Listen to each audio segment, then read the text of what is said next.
In the world of project management, choosing the right method can be the difference between success and failure. Agile and Waterfall are the two most popular models of project management. But which one is the best fit for your project? Today, we're diving deep into both methodologies to help you decide. First up, let's talk about the classic waterfall method. The waterfall model is named for the way each phase flows downward to the next, similar to how water flows down a series of steps or a waterfall. Each phase in waterfall is dependent on the completion of the previous one.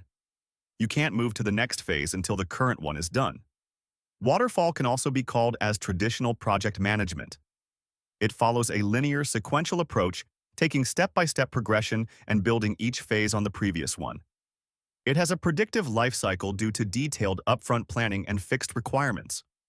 Waterfall method is closely aligned with triple constraint, which includes scope, time, and cost. These constraints are well defined at the start of the project, and each one impacts the others as the project progresses. Traditional project management has 5 process groups: initiating, planning, executing, monitoring and controlling, and closing. Let's start with the initiating process group. In initiating, project charter is created which formally authorizes the project. Project's business case and benefits management plan is made. Major stakeholders are identified and documented in the stakeholder register. And most importantly, project manager is hired. Project charter empowers the project manager to allocate organizational resources for the project. Next is planning. In planning phase, comprehensive work is done to ensure scope remains fixed throughout the project. Here, scope of the work is defined after gathering project requirements. Based on the given scope, cost and schedule estimation is done. Communication plan is developed to ensure effective communication with all stakeholders. Procurement strategy is finalized. Quality standards and processes are determined. Resource requirements and their activities are identified. Plan is devised for stakeholder engagement.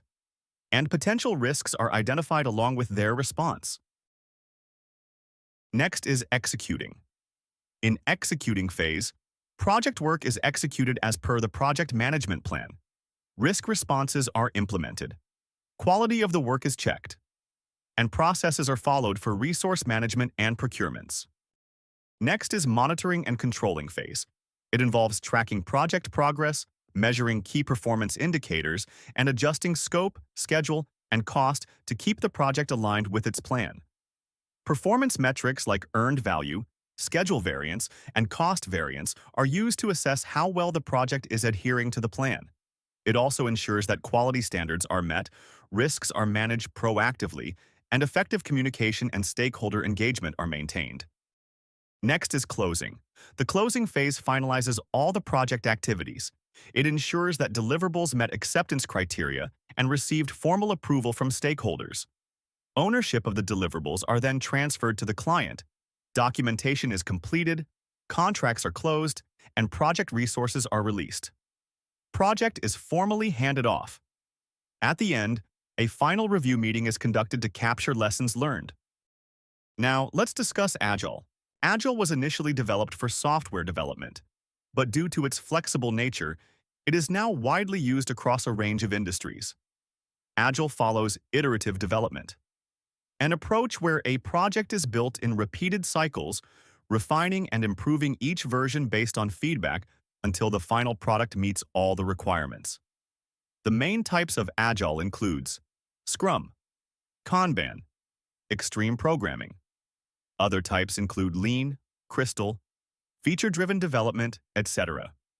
Each type brings unique practices and principles, but all share a focus on flexibility, customer collaboration, and iterative development. The Agile Manifesto highlights the foundational values and principles that guide Agile practices. It emphasizes on 4 key values for effective and flexible project management: individuals and interactions over processes and tools. Agile focuses on collaboration and effective communication among team members rather than rigid reliance on tools or procedures. Working software over comprehensive documentation. Agile prioritizes delivering functional, valuable products over creating extensive, detailed documentation that may slow down progress. Customer collaboration over contract negotiation. Agile engages customers continuously for feedback and alignment, rather than simply adhering to predefined contracts, allowing for adjustments based on their needs. Responding to change over following a plan. Agile embraces adaptability and be open to change, rather than strictly following a fixed plan to ensure the product remains relevant and valuable. All of these values encourage a more dynamic, customer-focused approach to development, enabling teams to deliver better results faster. Now, let's discuss how the Agile process works.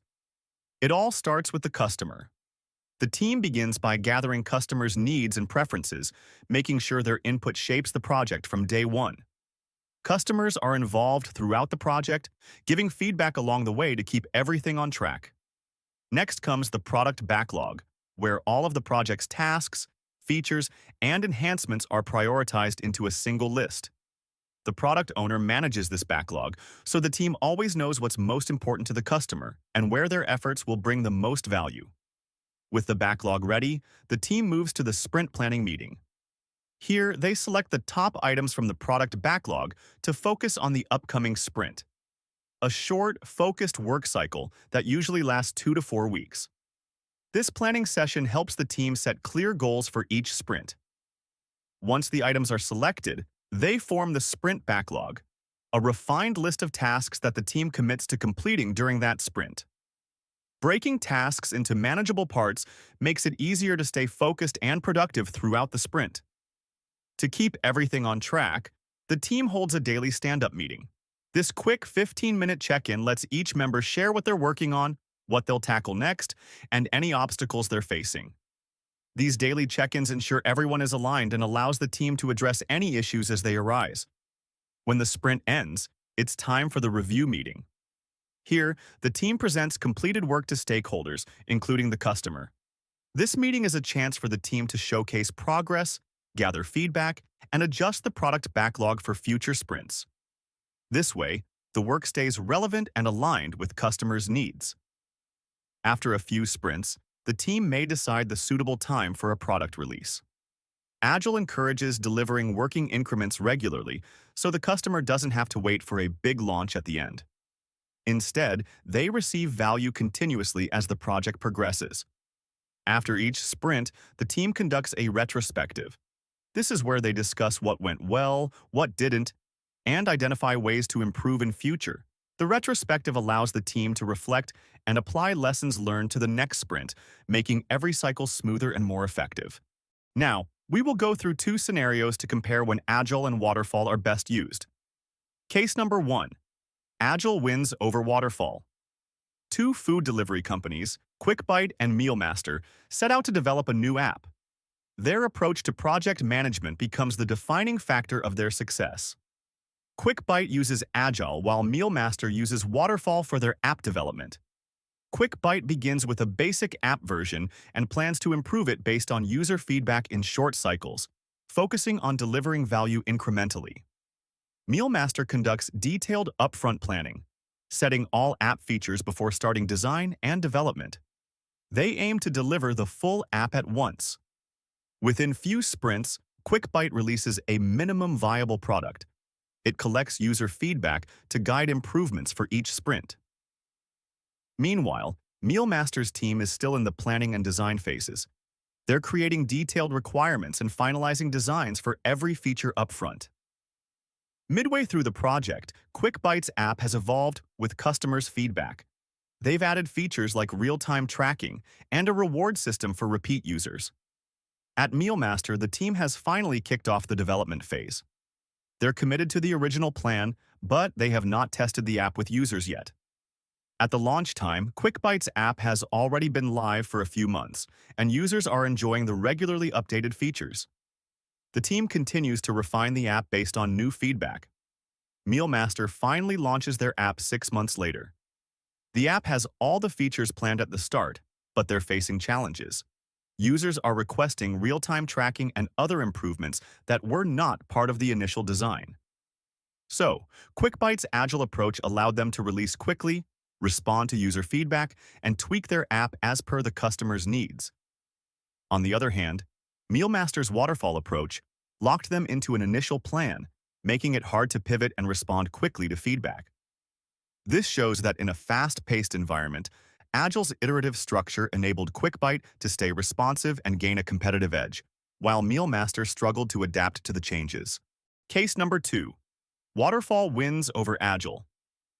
Now let's look at a different scenario. Two construction firms, Build Fast and Precise Build, are tasked with building new corporate office buildings. Build Fast follows Agile, while Precise Build uses Waterfall. During the planning stage, Precise Build's team uses Waterfall to plan everything meticulously, from blueprints to permits to materials. They conduct all planning, ensure compliance with regulations, and lock in the design before construction. Meanwhile, Build Fast's Agile team gets to work, breaking the project down into phases to allow flexibility.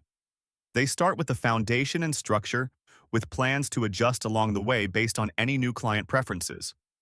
During the project execution, Precise Build's Waterfall approach has kept the project on schedule. Every phase flows smoothly, from foundation to frame, thanks to careful planning and predictable timelines. Build Fast's Agile approach allows flexibility, but this also brings some challenges. Midway through construction, the client decides to add more office space, which requires significant adjustments to the existing structure. This added weeks to the timeline and increased costs, which Agile Plan didn't anticipate. So, here you can see that Precise Build's Waterfall approach kept the project on track, finishing on time and within budget. The upfront planning minimized surprises, and the client is pleased with the final result. Although Build Fast's Agile approach allowed them to accommodate client changes, but those changes led to unexpected delays and budget increases. While the final building is customized, the process was less efficient. But what if you don't have to choose just one method? You can actually combine Agile and Waterfall to create a hybrid approach. For instance, Waterfall's structured planning for the overall project, Agile's flexibility for specific components like software development or design iterations. So, which approach is the best? Waterfall is best suited for projects with clearly defined objectives, low tolerance for risk, and a defined scope. Think about industries where safety, compliance, and precision are critical, such as construction, aerospace, and large infrastructure projects. When the scope is fixed, Waterfall's detailed planning reduces uncertainty. Agile, on the other hand, thrives in industries where rapid innovation, frequent changes, and adaptation are the norm.